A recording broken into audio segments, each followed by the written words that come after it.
recording the class.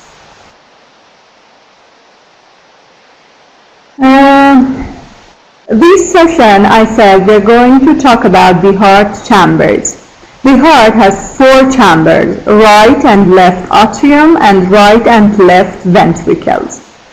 The most important, we can say, and also the most crowded chamber of the heart is the right atrium. The right atrium is placed, when you want to compare the right to left atrium, is placed in the right side of the left atrium, and also it is placed in anterior compared to the left atrium.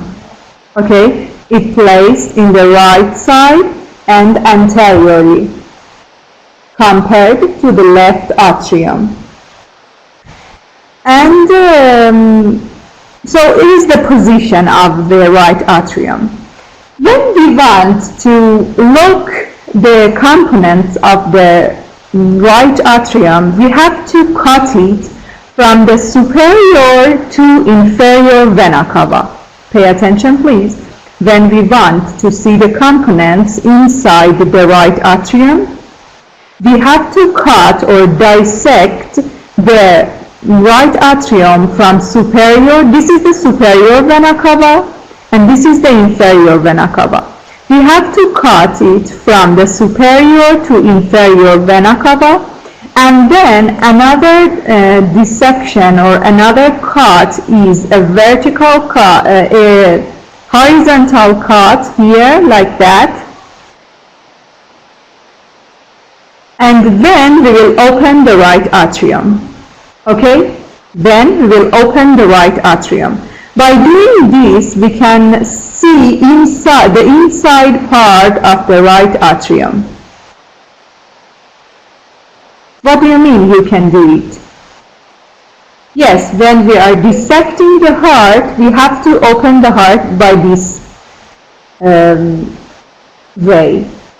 Okay, what can we see inside the right ventricle? The components of the right atrium are the smooth-walled part and the row-walled part. So there are 2 parts inside the right atrium, smooth wall and row wall. Look at these 2 parts. Okay.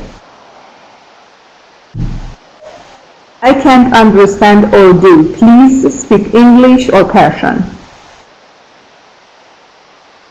So, what's the difference and what's the origin of these 2 parts of the heart? The main atrium is the right auricle. We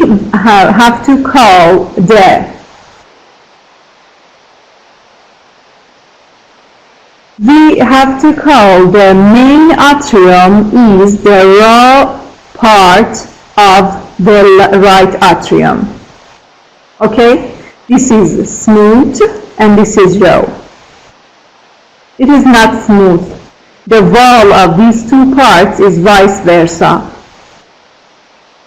Can you hear me? Because somebody's are telling that there is no voice. Can you hear me now? Okay. So, the wall of the 2 parts of these right atrium are vice versa, and one of them has a smooth wall and the other has raw wall. Okay, I will explain. The origin of these 2 parts are different. In the beginning of the life, in heart development, there is a part with the name of auricle. Its wall has this kind of wall and it's raw. Okay? Then, after the development of the heart, this part, I mean the right auricle, will remain as the raw valve part here, and the veins are connecting to the right atrium. They will connect to the wall of the right atrium, so will form the smooth walled part of the right atrium. Okay? So the origin of the smooth wall of the right atrium is the veins, smooth wall, okay, not valve, smooth wall. And the main atrium is the right auricle. The origin of the right auricle is the main atrium. There is a part between these two, there is a junction between these two parts that we call that the crista terminalis. Look at here. The crista terminalis is placed on the side that is drawing from superior vena cava to inferior vena cava. When you cut this part, it means that you are cutting the crista terminalis. Okay? The separation line of the two parts of right atrium are the smooth and raw wall part of the right atrium is the crista terminalis. If you can't see the slides, please exit the room and enter again. Okay? So, we said that there are two parts in the right atrium, raw walled part here, which is the remain part of the real atrium, and the smooth walled part here is the remain part of the veins which are connected to the right atrium. Okay, and the distance between these two parts is the crista terminalis from the inside of the right atrium. And when you are taking in the real heart, when you are looking on the crista terminalis place, as I mean between the superior and inferior vena cava, from outside you can see the sulcus terminalis. From the outside you can see the sulcus terminalis, I mean from here. From inside of the right atrium you can see the crista terminalis, and from outside there is the sulcus terminalis. It's like a groove. Okay? When the heart is beating, this sulcus will appear much more. When the heart is pumping and the atrium is contracting, this sulcus will be appeared much more.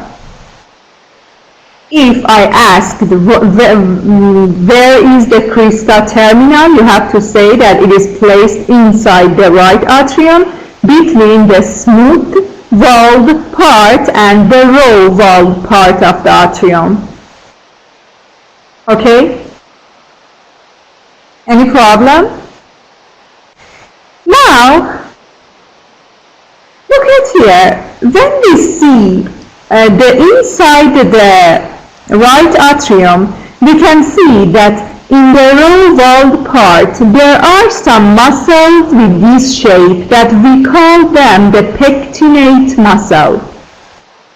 The pectinate muscles are originated from the crista terminalis, and they are inside the raw walled part of the right atrium.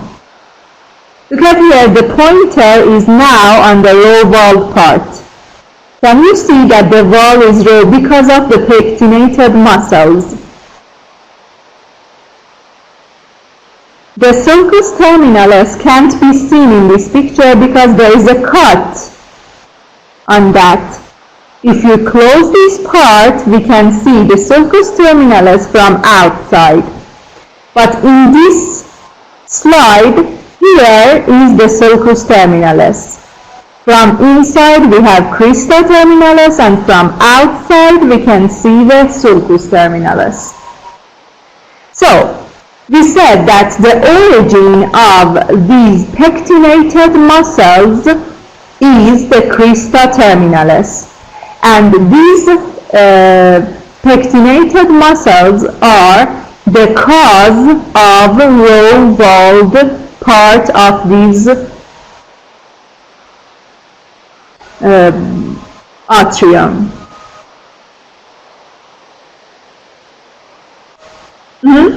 Look at these pectinated muscles, and you can see that they are originated from crista terminalis. There is a wall here between two atriums, right and left atrium. We call that the interatrial septum. Yes, crista terminal is presented between the smooth and the row-wall part from inside, and from outside there is the sulcus terminalis. Now, there is a septum between the right and the left atriums. We call that the interatrial septum. Here in this picture we can see this septum here. This is the right atrium and this is the left atrium. And the interatrial septum is placed between these two. This interatrial septum does not place in the sagittal plane. Pay attention please. This septum does not place in the sagittal plane. Because the right atrium is placed anterior than left atrium and also in the right side, so this interatrial septum is placed in the coronal and sagittal plane, between these two planes. Okay? It is not exactly in the sagittal plane, it is placed between the coronal and sagittal planes. Look at here, we can see this. This is the interatrial septum, which is placed in the coronal and sagittal planes. If we look on the right atrium, we can see that there is a fossa on the interatrial septum. We call that the fossa ovalis. We call that the fossa ovalis. At the beginning of life and the development of heart, there are some septums between the right and left atrium. With the formation of these septums, I mean the primary and the septum secundum, this fossa is forming. I will explain the formation of the fossa ovalis in the embryology part of this class. Okay? I will explain its formation on the embryology part of this class, but today we can see the fossa ovalis on the interatrial septum from inside the right atrium. The anterior, superior, and posterior parts of fossa ovalis are called the nimbus of fossa oval. After the formation of the atrium, these septums will form and the fossa ovalis also will be formed.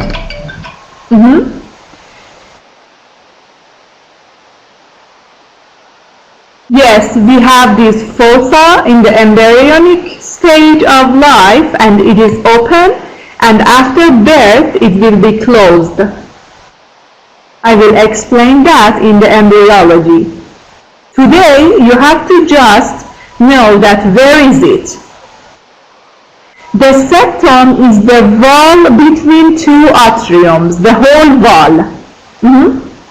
Think that there are two holes, two atriums, and you make a septum between them.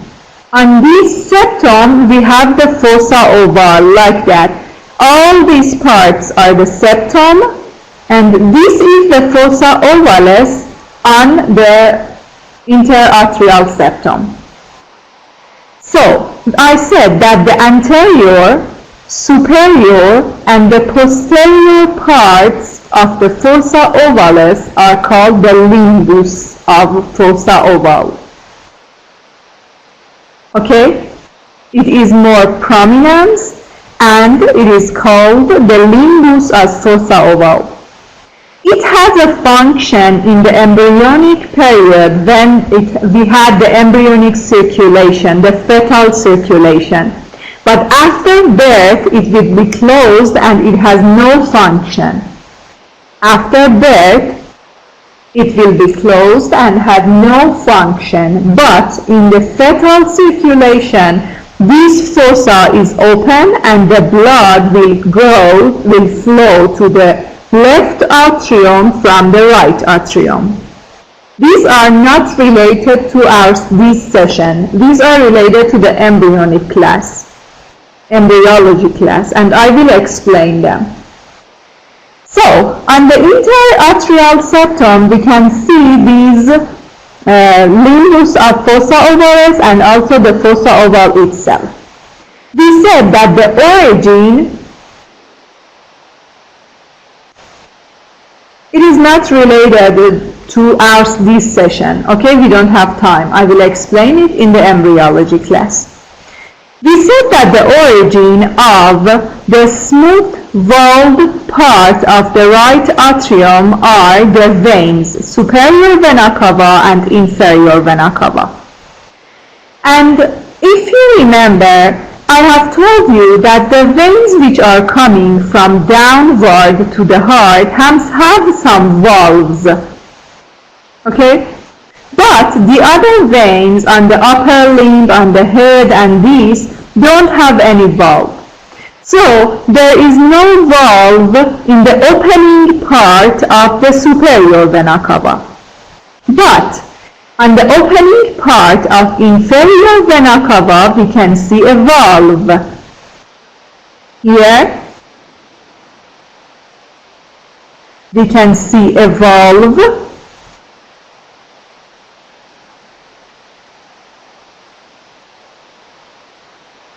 And the opening of inferior vena cava to right atrium, that which is called the Eustachian valve. Look at here, Eustachian or inferior vena cava valve. Here. When the blood is pouring into the right atrium from the inferior vena cava, this valve will help the blood to stay in the right atrium and do not flow back into the inferior vena cava.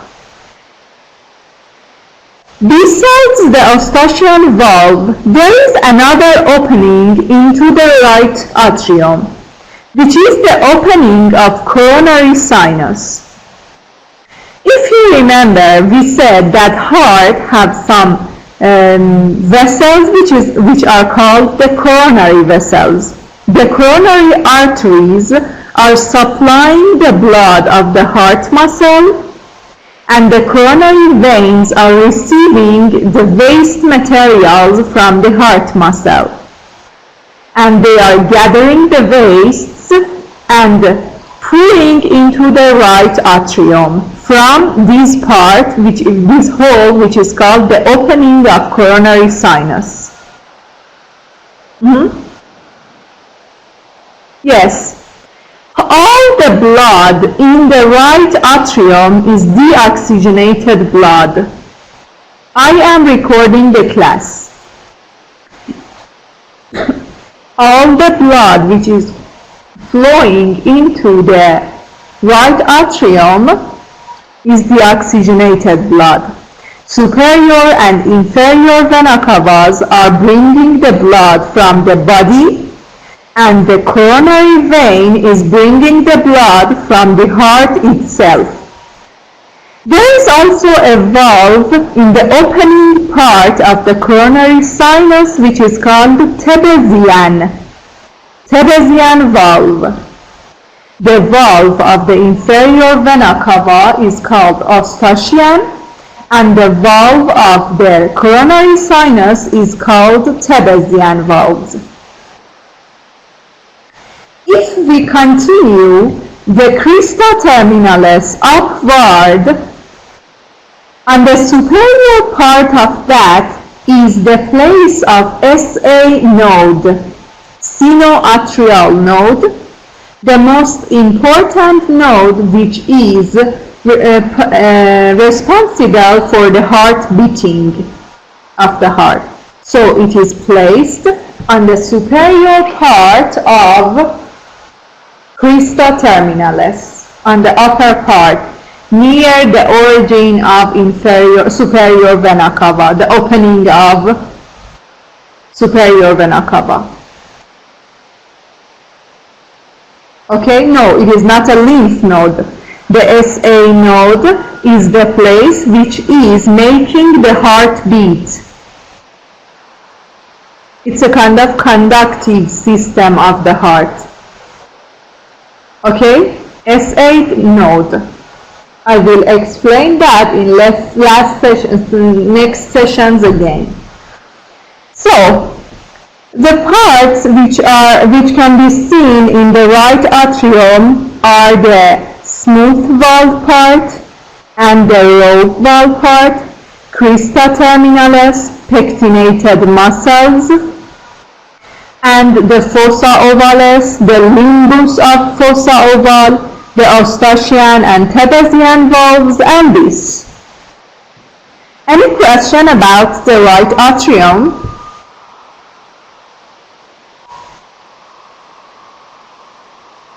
Do you have any question about the right atrium?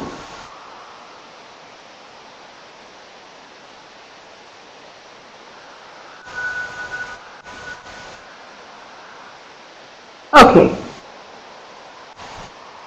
Look at here. The pectinated muscles are these muscles. Look at here. We call them the pectinated muscles. They are originating from the crista terminalis and making the wall of the right atrium in the row form. Can you see? They are row form, row part of this atrium.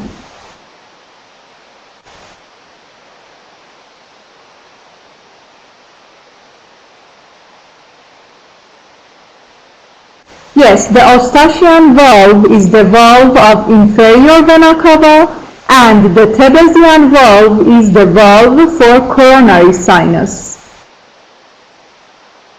The smooth valve part is here. I am pointing on that. And the row valve is here, here and here. These are the row part.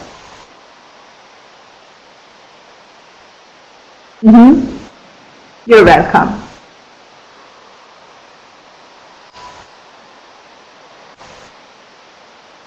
Now, there's a valve between the atrium and ventricle of each side, which are called the atrioventricular valves. So, there are some valves between the atrium and ventricles of each side, I mean right and left, which are called the atrioventricular valves. The atrioventricular valves have an attached margin. Here is the attached margin of the valve, and also have a free border. The attached border or margin and the free border of each valve. The valves also have some cusps. These are the cusps of the leaves of each valve. These cusps are connected to some cords which are called corda tendina. The cusps are connected or attached to some cords which are called corda tendina. And on the other side, these corda tendinas are being attached to a muscle of the heart which is called the papillary muscle. So, the general form of each atrioventricular is that they have some cusps. Each cusp have one attached border which is attached to the heart, to the endothelium, and one free border. This is the free border. Okay?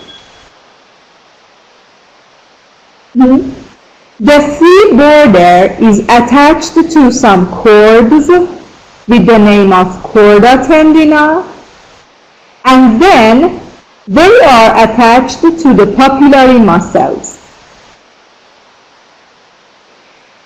Here, I will explain all of them. Just in this slide, we are understanding about the general form of the valves, atrioventricular valves. Here, look at here, this is the base, and this is the margin, and this is the apex of each cusp. Now, also in this picture, on the upper side here, we have the atrium, and on the lower side, we have ventricles. The valve between the right atrium and right ventricle has three cusps, 1, 2, 3. So that is called the tricuspid valve. The valve between the right atrium and the left atrium has three cusps, so that is the tricuspid valve. And the valve between right and left ventricles has two cusps, so it is called the bicuspid or the mitral valve. Now we are going to talk about the tricuspid valves. Look at here. This is the attached part of the valve, and these are the cusps. Okay? Here we can see the heart in diastole, and here the heart is in systole when the valves are closed. No, the valves are not between two atriums. They are between the atrium and ventricle in each side. Atrioventricular. Be careful, atrioventricular valves. Here it's in systole when the cusps are closed, and here is when the heart is in diastole and the cusps are open. The valve is open. Now here we can see the tricuspid valve. Okay, we said that it has three cusps. The posterior cusp, look at here, the posterior cusp, the anterior cusp, and the septal cusp. The septal cusp, here, this is the septal cusp, is being attached to the septum of between two ventricles, the interventricular septum. This is the anterior cusp. Look at here. Here is the anterior view of the heart, and here is the posterior view. So this is the anterior cusp, posterior cusp, and septal cusp. In this picture, they opened the heart, and now we can see inside the valve posterior, anterior, and septal cusps. The cusps are being attached to chorda tendina, and then they are being attached to papillary muscles. The papillary muscles are placed inside the ventricles. Can you see? It is a papillary muscle, this one also, this one, this one. So, the papillary muscles are placed inside the ventricle. Here we have the right atrium, and here is the right ventricle. It's the free border of the cusps, and this is the attached border of the cusps.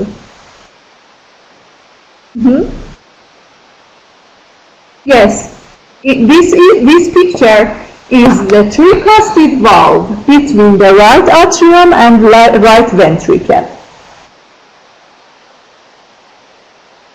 Okay. When the heart is pumping, pay attention please. When the heart is pumping in the systole node, the ventricle is being contracted. The ventricle is being contracted. And then in the diastole part, the auricles are being contracted, so the blood is pouring from the right atrium to the right ventricle. Okay? So, in the diastole phase, okay, listen please. In the diastole phase, the atriums are being contracted, and the blood will entering to the ventricles. The blood is entering to the ventricles. So the tricuspid valve and also the mitral valves are open. When they are open, the papillary muscles are pushing the cusps, and then this valve is being open. Look at here in this part. But in the systole phase, when the ventricles are being contracted to enter the blood into the aorta and the pulmonary trunk, these valves must be closed to prevent the blood to flow back into the atriums.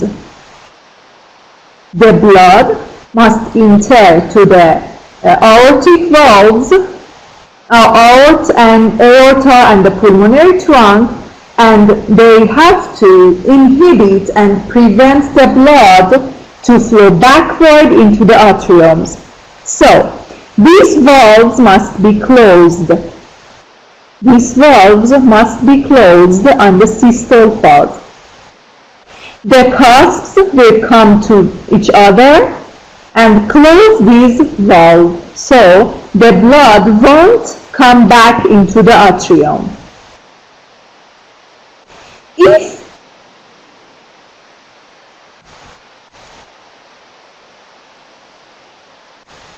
Look at here.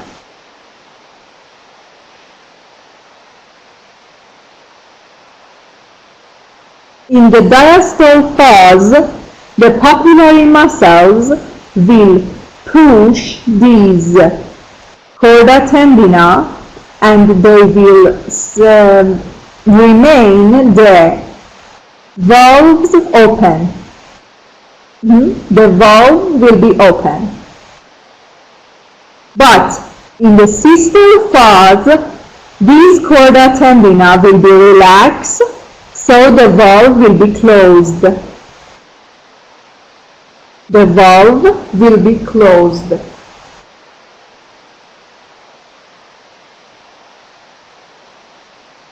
If the connection between these three cusps it has a long connection, if the connections of these cusps is being long, So there would be a kind of problem which is called stenosis. I will explain. Look at here. The connection of the cusps is called the commissure. Here we have the connections between the cusps, which is called the commissures. If we have a long commissure, for example till here, there will be a stenosis in the valve. But if it be vice versa and the commissure being short, for example up to here, there would be a kind of prolapse in the valves. So the valves won't function in right way and the blood will flow back into the atrium in the time of systole if the chorda tendina rupture, or if we have short commissures and the prolapse happens, these cusps will come back into the atrium and the blood will flow back into the atrium. There would be an extra voice in the heart. There would be an extra voice in the heart. Yes, commissures are in the base of the valves here. This part is the commissure. Like murmurs. We call that souffle.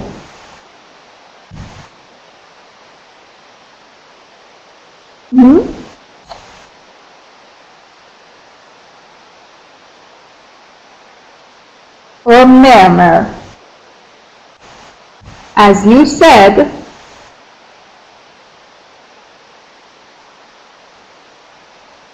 no, this is just the anatomy. Yes, this would be the systolic murmur, the extra voice which could be heard in the heart is systolic murmur, because the blood is flowing backward into the right atrium or left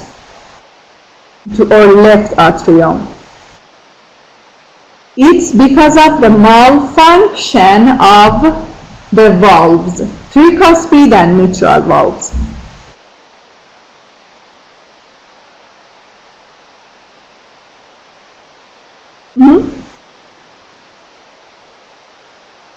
And now, let's see the right ventricle. After the blood is flowing into the right atrium from the superior vena cava, inferior vena cava, and the coronary sinus, look at here, this is the right auricle, which has the row valve part.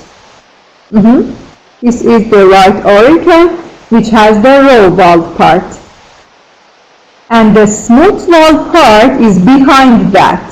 If you open this part, we can see the smooth valve part behind this.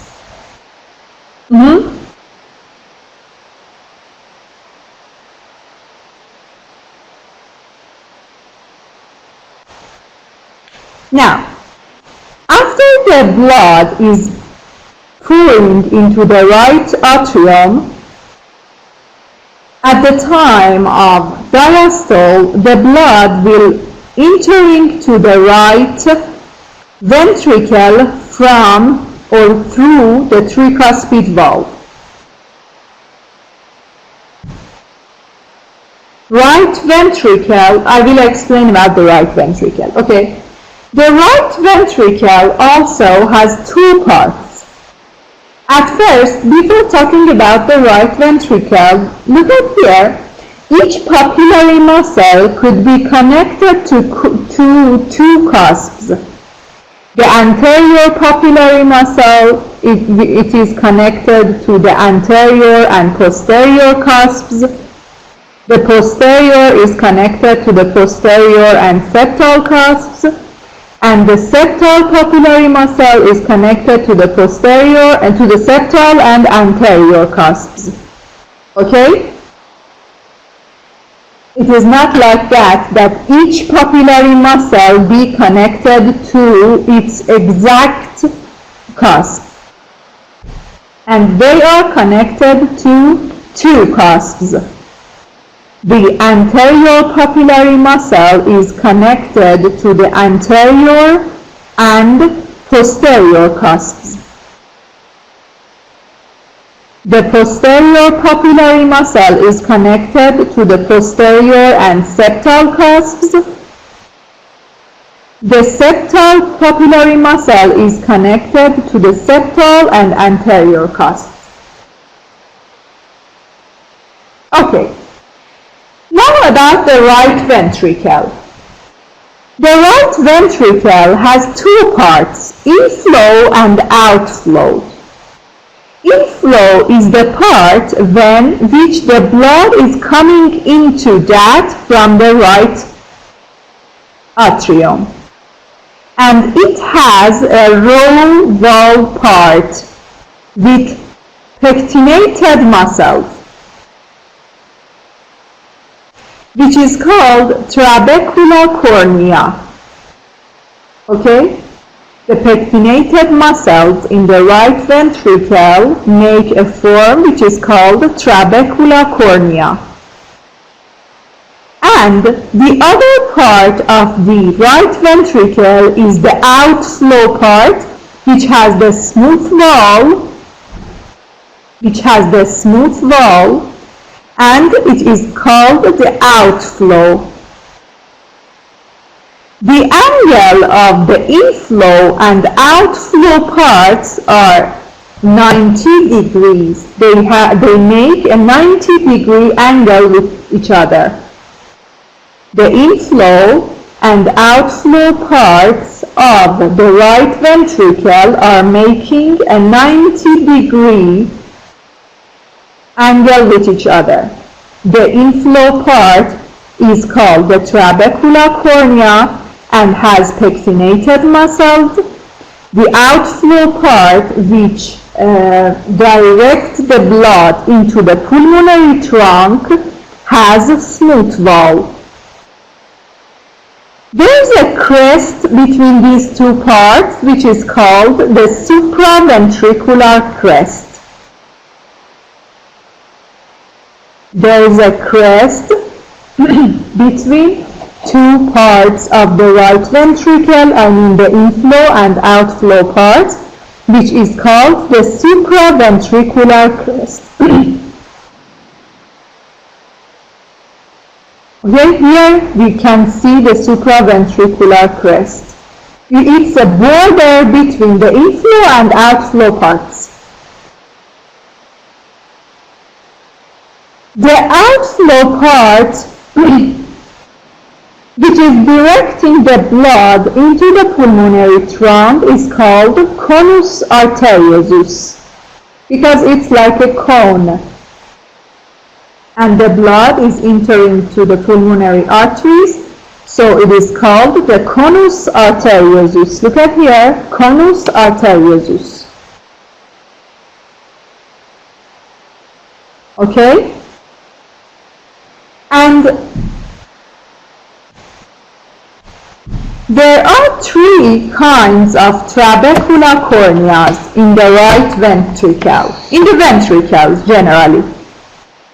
The trabecular corneas has three forms, are presented in three forms in the ventricles. One form is called ridges. They are just a prominence in the wall of the ventricle.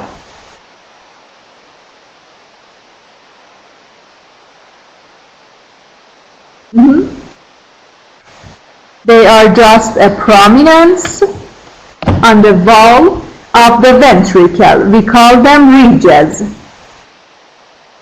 They are attached to the wall of the ventricle in all their parts.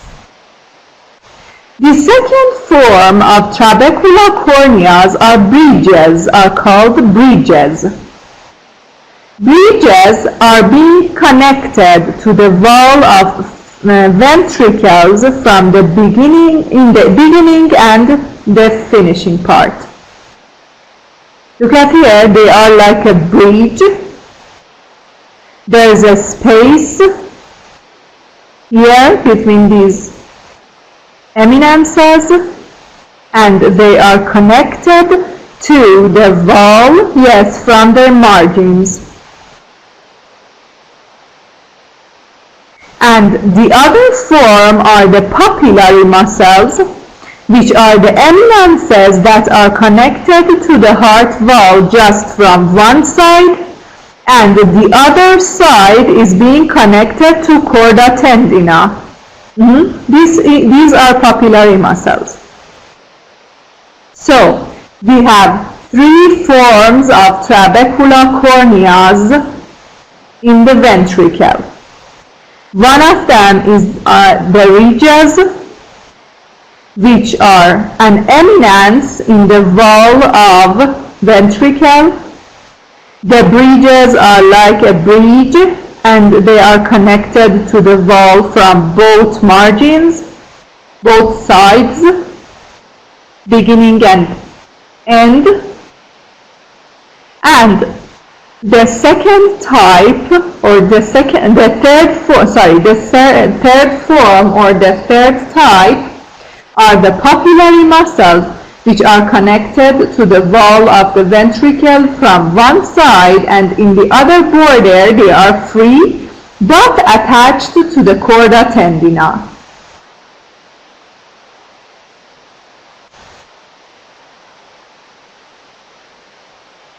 Please listen to this part and then I will give you a break. Okay. One of the bridges in the right ventricle is called the septomarginal trabecula.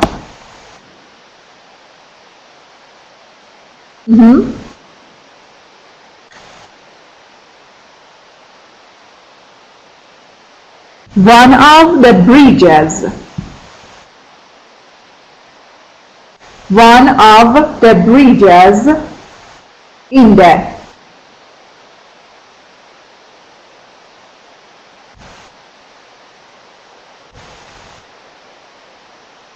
repeat three. The third form, you mean, they are connected to the wall of the ventricle from one side like this, and from the other side they are connected to chorda tendina. They are pulling the chorda tendina. The papillary muscles are pulling the chorda tendina. Not pushing, they are pulling. Okay.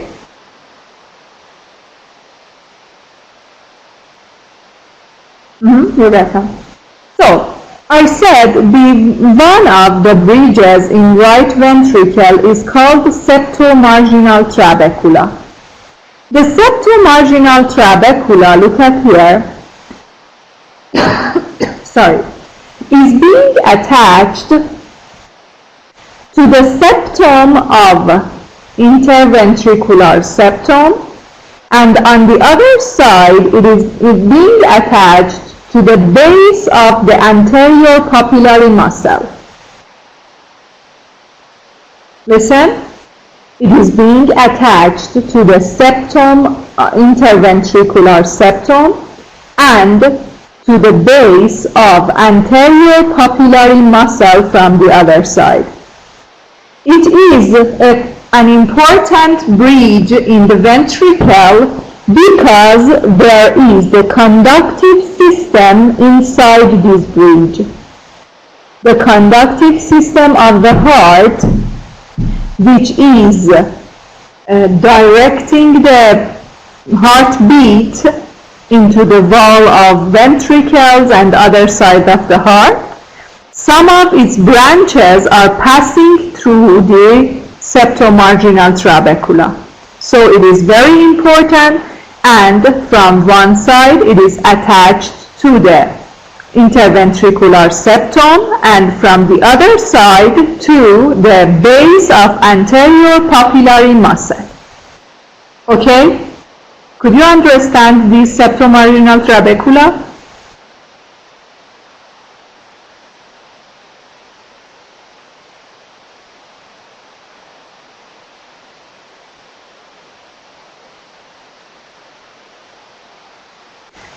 Inside the heart, we have the conductive system, which is directing the heart beating. And some branches of that are passing through this bridge, which is called the septomarginal trabecula. And it is attached to the interventricular septum from one side, and from the other side attached to the base of anterior papillary.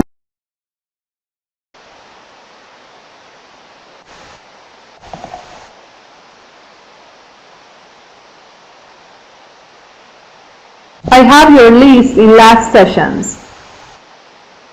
Yes. No, you can't see. I have the list of your attendance.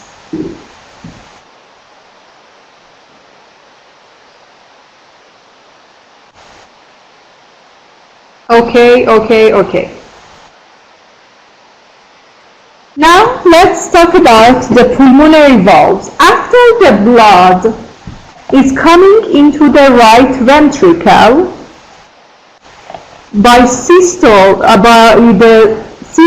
phase, the heart have to pour into the pulmonary trunk and the aorta.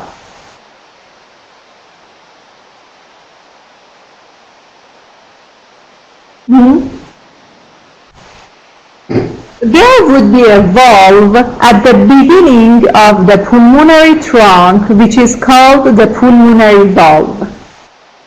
Each pulmonary valve has some semilunar valves like these, semilunar cusps, 3 semilunar cusps, which in the pulmonary valve they have 3, the anterior, right, and the left valves. Look at here, these are the semilunar cusps of the pulmonary valve. They are in the beginning part of the pulmonary trunk, and they have 3 cusps. For the pulmonary trunk, they are anterior, right, and left cusps. Each cusp has a free border which is called lunule. Listen please. Each cusp has a free border on the upper side which is called lunule, and also a thicker part in the middle of each lunule which is called nodule. Everybody, don't have slide or just... Can you hear me? Okay. The students who don't have the voice or slides, please enter the class again. So, we have the free border of these parts, which is called lunule, and the middle part of each lunule is thicker, and it is called nodule. These nodules is for better attachment of the valves.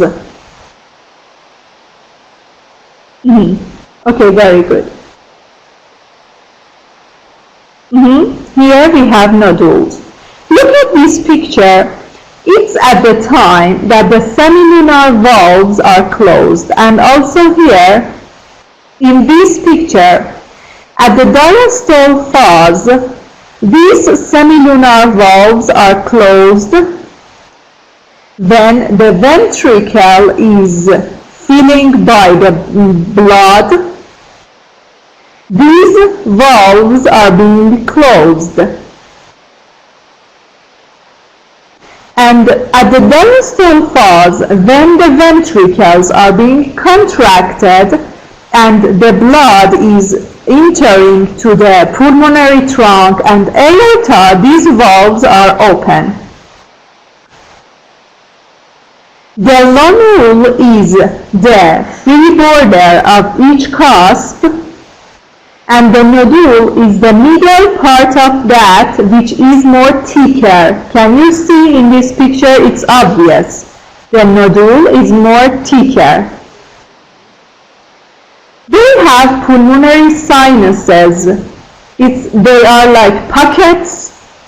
They are like puppets. Okay, Mr.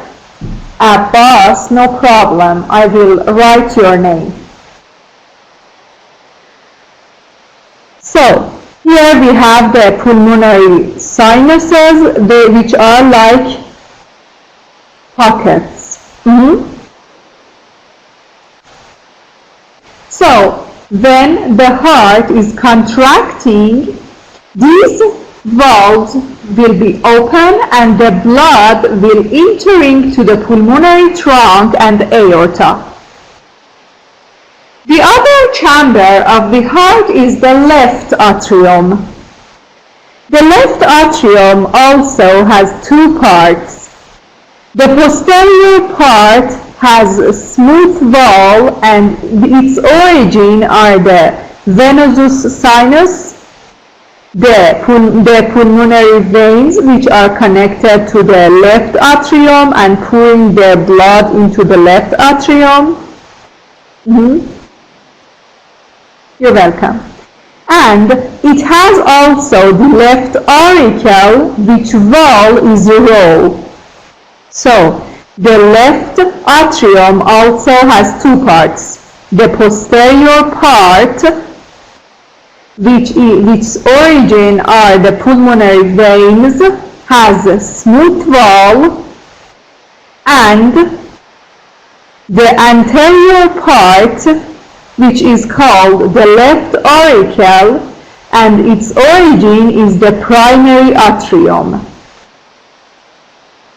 We can see the valve of foramen oval on the interatrial septum from the left atrium side.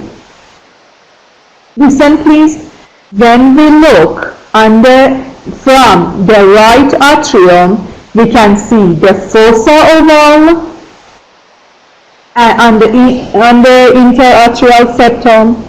And when we look on the interatrial septum from the left atrium, we can see the valve of foramen oval, not the fossa oval. I will repeat it again. The fossa oval could be seen from the right atrium, and the valve of foramen oval could be seen from the left atrium. The origin of the smooth valve part is the venerum sinus, and the origin of the left auricle is the primary atrium. When the blood is entering to the pulmonary trunk from the right ventricle, it will go to the lungs, and after exchanging the gases, the oxygenated blood will come back to the heart and pour to the left atrium via the right and left pulmonary veins. After that, the blood will pour into the left ventricle via the mitral valve. The mitral valve, the left atrium, has two parts also. The raw valve part, which is called the left auricle, and the smooth valve part, which is placed on the posterior side. And its origin is the venerum sinus, the pulmonary veins, The origin of left auricle is the primary atrium.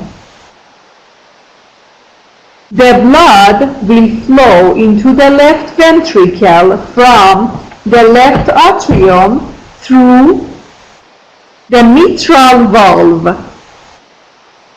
Mitral valve is the other atrioventricular valve which has two cusps, anterior and posterior cusp. The three-cusped valve had three cusps, and this is a bicuspid valve which is called mitral valve and placed between the left atrium and left ventricle. It has two cusps, anterior and posterior cusps. The anterior cusp is much bigger than the posterior one. The anterior cusp is much bigger than the posterior cusp.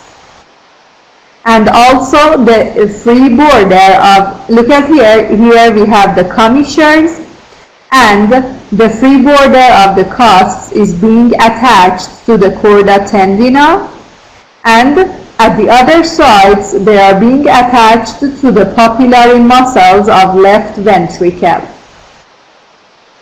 And in the left ventricle also we have trabeculate muscles, trabecula cornea, with a kind of ridges, and also papillary muscles, anterior and posterior cusps and papillary muscles. The blood will come into the left ventricle in the inflow part, and by contracting the left ventricle, the blood will flow into the aorta from the outflow side.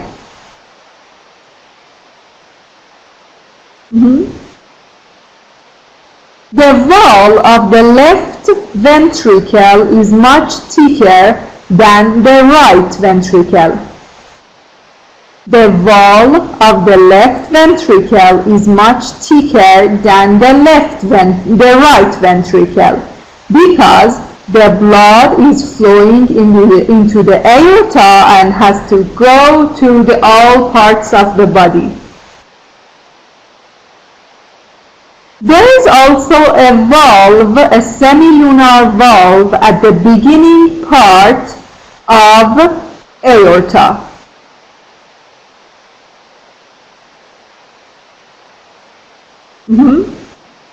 There is also a valve, a semilunar valve in the beginning of aorta, which is called aortic valve. The aortic valve. The aortic valve also has three semilunar cusps. Yes, aortic valve. It has three valves, and also it has lonule and nodule, and they have sinuses. They are placed on the beginning of the aorta and the aortic sinus. The difference between the aortic valve and the pulmonary valve is that there are the openings of the coronary arteries here. We can see the openings of the coronary arteries in the semilunar cusps of the aortic valve. I said that for the pulmonary valve we had anterior, right and left cusps, but for the aorta we have posterior, right and left valves. The other names of these valves are, the posterior one is called non-coronary. The right one is called, look at here, the right and left the right one is called right coronary and the left one is called the left coronary valves. Because the right coronary artery is starting or beginning from this hole on the right semilunar cusp, and the left coronary is being started from the left cusp. So we have non-coronary, right coronary, and left coronary cusps.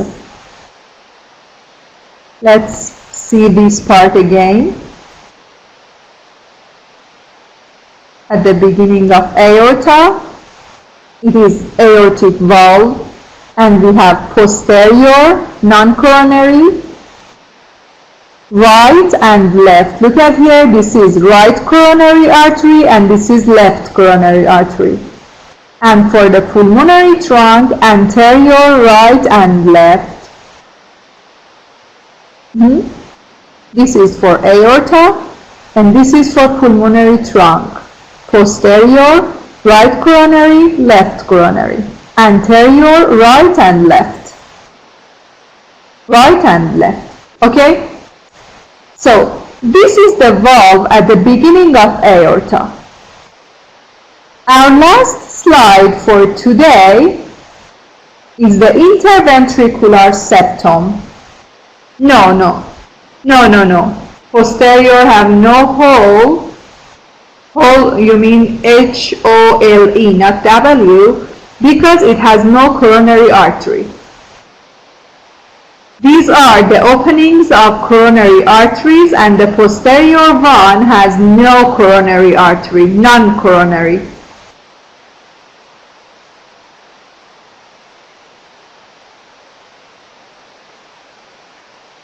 Okay?